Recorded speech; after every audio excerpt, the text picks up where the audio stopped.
बोलिए भारत माता की। थोड़ा हाथ उठा करके, दोनों हाथ उठाइए पीछे से, और ये मुट्ठी बीचिए हनुमान जी की। भारत माता की, भारत माता की।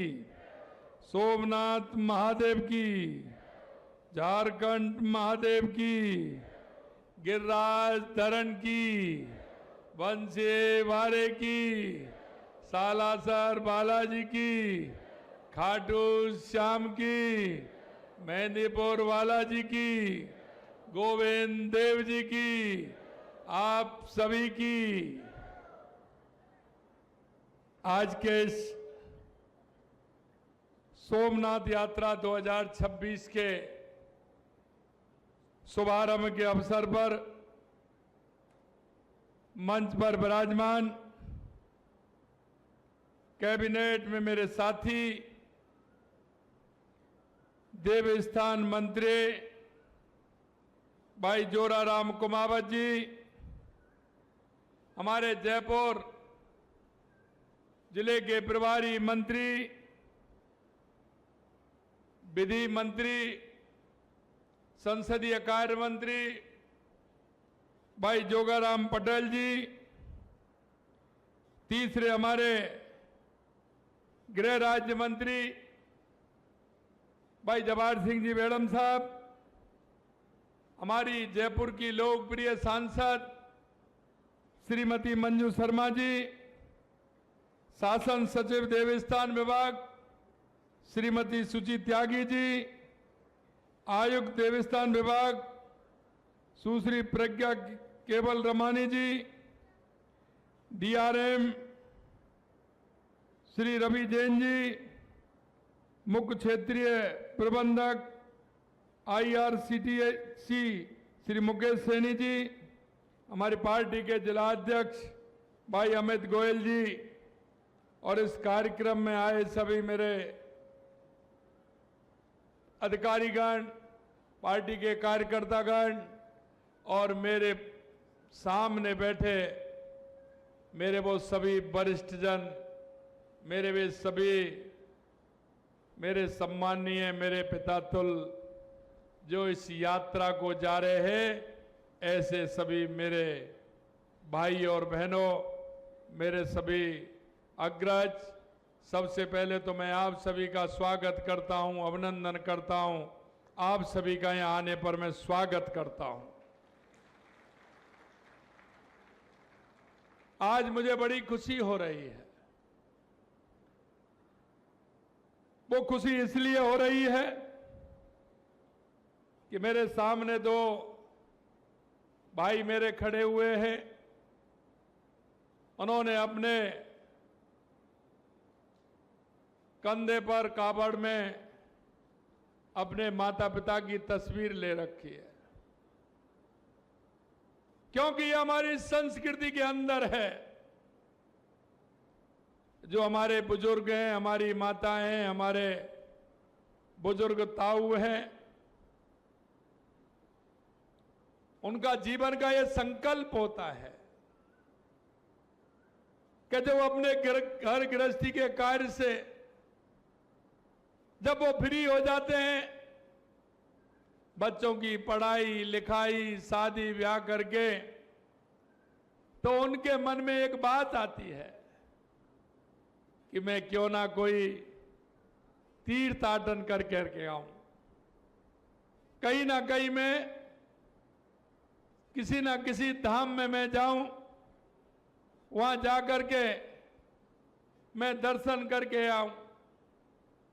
मेरे भाई और बहनों, हम जानते हैं कुछ तो ऐसे मेरे हैं भाई बहन, वो जा सकते हैं, वो बस से, ट्रेन से, हवाई जहाज से जाते हैं, लेकिन कुछ ऐसे हैं जिनके मन में कल्पना तो आती है लेकिन पूरी नहीं हो पाती है। हम चाहते हैं कि ऐसा कोई भी हमारा बुजुर्ग नहीं रहे, कोई भी हमारी माता नहीं रहे, कोई भी हमारा ताऊ काका नहीं रहे, जो उसके मन में यात्रा करने की हो और वो यात्रा नहीं कर पाए, इसलिए हमने इस यात्रा को प्रारंभ किया है, जिसे सभी जाकर के पूर्ण रूप से यात्रा करके आए। पहले हम देखते थे, ट्रेन में जाते थे, ट्रेन में गर्मी होती थी, बड़ी परेशानी होती थी। हमने कहा कि नहीं, हमारे वो बुजुर्ग हैं, उनकी सेवा करना हमारा कर्तव्य है, हमारा धर्म है, इसलिए हम उनको एसी गाड़ी के अंदर भेजेंगे, जिससे किसी तरह की कोई परेशानी नहीं हो। आप अत्यंत सौभाग्यशाली हैं कि आप लगभग 1000 हमारे भाई सोमनाथ तीर्थ यात्रा पर रवाना हो रहे हैं। आप सभी श्रद्धालुओं का, आप सभी का मुझे आशीर्वाद लेने का,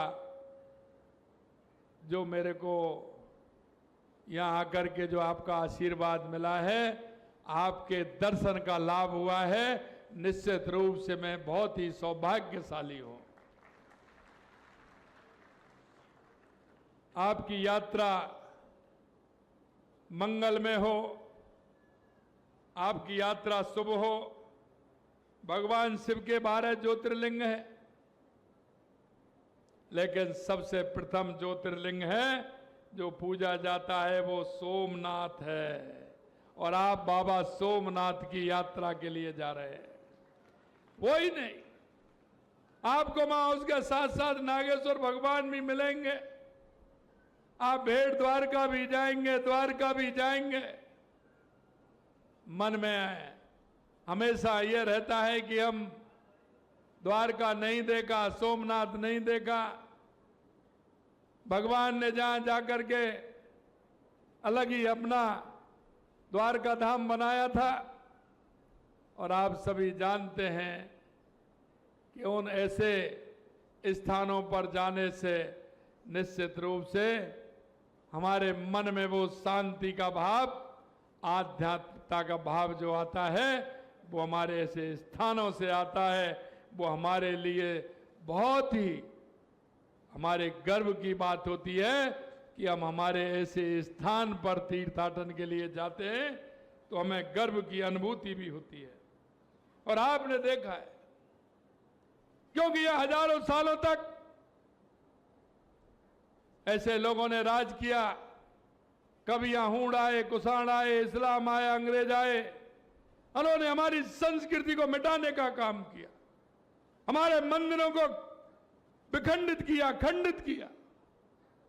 लेकिन मित्रों, मैं एक ही बात कहना चाहता हूं, यह संस्कृति वो संस्कृति है, मिटाने वाले मर गए, लेकिन आज भी हमारी संस्कृति बिल्कुल पूरा सीना तान के खड़ी है। कई बार हमारे सोमनाथ मंदिर को मिटाने का काम किया, लेकिन जब जब मिटाने का काम किया, बहुत ताकत के साथ पुनर्निर्माण हुआ और उस स्थान को और ज्यादा ताकत मिली, क्योंकि हमारी जिनमें आस्था है, भगवान भोले शंकर, भगवान द्वारकाधीश, वो ऐसे हैं कि वो कभी भी उनकी जो हमारे अंदर उनके प्रति जो आस्था है, और जो जन जागरण के माध्यम से वो जिस तरह से उन्होंने हमेशा, कितना ही भी उन लोगों ने हमारे को खंडित करने का काम किया, लेकिन हम और थोड़ी ताकत के साथ हम आगे बढ़े हैं। कई बार मंदिर तोड़ा, लूटा गया, लेकिन हम स्वाभिमान के साथ पुनः स्थापित किया गया। और हम कह सकते हैं कि पुनर्निर्माण के 75 साल पूरे होने पर हमारे देश के यशस्वी प्रधानमंत्री नरेंद्र मोदी जी के आह्वान पर सोमनाथ स्वाभिमान पर्व मनाया गया। और आप सभी को पता है, प्रधानमंत्री जी ने अगले 1000 दिनों के लिए विशेष पूजा की भी घोषणा की है, और उसी पूजा के अवसर पर आप सभी को जाने का मौका मिल रहा है। इस यात्रा के माध्यम से सभी को इस पुण्य कार्य का अवसर मिल रहा है। हमारी संस्कृति में बड़ों का सम्मान, समाज के बुजुर्गों का आदर, अनुभव, उनके संस्कार, जीवन मूल्य, ये बहुत है, ये हमारी धरोहर है। और अब मैं कहना चाहता हूं, आप जिस तरह से आप अपने जीवन के जो आपने समय देखा है, उसमें बहुत बड़ा परिवर्तन आपने देखा होगा। क्योंकि पहले सुनते थे, गांव में से कोई एक दो लोग जाते थे यात्रा के लिए, वो आते थे तो उसको गांव में से निकल करके परिक्रमा पूरे गांव की लगती थी, पूरा गांव उनको विदा करता था। आते थे तो सभी लेने जाते थे, उसके बाद परिक्रमा लगती थी। और मैं आपसे कहना चाहता हूं, आपकी भी यात्रा वो ही है, आपका अनुभव हमारी शक्ति है, आपका आशीर्वाद हमारी ताकत है। पवित्र तीर्थ स्थलों के दर्शन कर हर व्यक्ति की इच्छा पूर्ण होती है, आत्मिक शांति मिलती है। मैं वरिष्ठ नागरिक तीर्थ यात्रा के संचालन के लिए मैं इतना ही कहूंगा कि ये यात्रा हमारी लगातार चलती रहेगी। हम हमारे बुजुर्गों को इस तरह की यात्रा आगे भी कराते रहेंगे। आपने देखा होगा, माता पिता का जब प्यार होता है, यात्रा की जब बात आती है, तो श्रवण कुमार जी का नाम आता है। क्योंकि सबसे पहले उन्होंने ही अपने माता पिता की यात्रा प्रारंभ की थी, और उन्होंने जिस तरह से कावड़ में लेकर के अपने माता पिता को यात्रा कराई, आज भी मैं कहना चाहता हूं, एक हमारे गोवर्धन की जो हमारी 84 कोस की परिक्रमा चल रही है, एक बहू अपनी सास को, 90 वर्ष की सास को सिर पर टोकरी में बैठा करके 84 कोस की परिक्रमा दिला रही है। और मैं हमेशा कहते हैं कि सास बहू का 36 का आंकड़ा रहता है, लेकिन मैं धन्यवाद देना चाहता हूं ऐसी बहू को जिसने एक अपनी सास को एक टोकरी में बिठा करके, श्रीमती काजल चौधरी जी ने अपनी सास को टोकरी में बिठा करके 260 किलोमीटर की जो हमारी ब्रज 84 कोस की अधिक मास में परिक्रमा है, उसमें टोकरी में बैठा करके उनकी यात्रा करा रही है। ये हमारे बुजुर्गों के, हमारे माता पिताओं के, उनकी भावना, उनके जीवन में किस तरह का जो भाव होता है उसको पूरा करना हम सबका दायित्व बनता है। मैं आपसे यही कहूंगा कि आप जब आओगे, वहां से तीर्थाटन करके आओगे, गांव में आओगे, रिश्तेदार भी पूछेंगे कि साहब यात्रा कैसी रही आपकी। आपको पूछेंगे, आप गांव में जाओगे, गांव में बहन बेटियों को बुलाओगे, एक छोटा मोटा कार्यक्रम भी करोगे कि नहीं करोगे बताइए? करेंगे ना? अरे करेंगे ना, हाथ तो उठाइए। ये तो हमारी संस्कृति में है। क्योंकि आप तो सोमनाथ यात्रा, नागेश्वर महादेव की यात्रा, द्वारका, भेड़ द्वारका, सबकी यात्रा करके आने वाले हैं। और मैं आपसे यही कहना चाहता हूं, हमने सारी व्यवस्था ट्रेन में की है, आपके साथ सहयोगी भी लगाया है, आपके साथ डॉक्टरों की टीम भी है। जहां आप उतर के जाओगे वहां भी व्यवस्था की है, भोजन से लेके नाश्ता से लेकर के सारी व्यवस्थाएं होने वाली हैं। आपको एक एक हमने, क्योंकि किसी के पास समय है या नहीं है, हमने कहा एक एक हम ऐसा व्यक्ति आपको देंगे जो आपके बेटे से और बेटी से ज्यादा आपकी सेवा करेगा, पूरी ट्रेन में आपके साथ जाएगा। हम चाहते हैं कि हमारे बुजुर्गों को किसी तरह से कोई परेशानी नहीं हो, और इसलिए लगातार हम यह यात्रा करा रहे हैं, क्योंकि हम मन की भावना जानते हैं।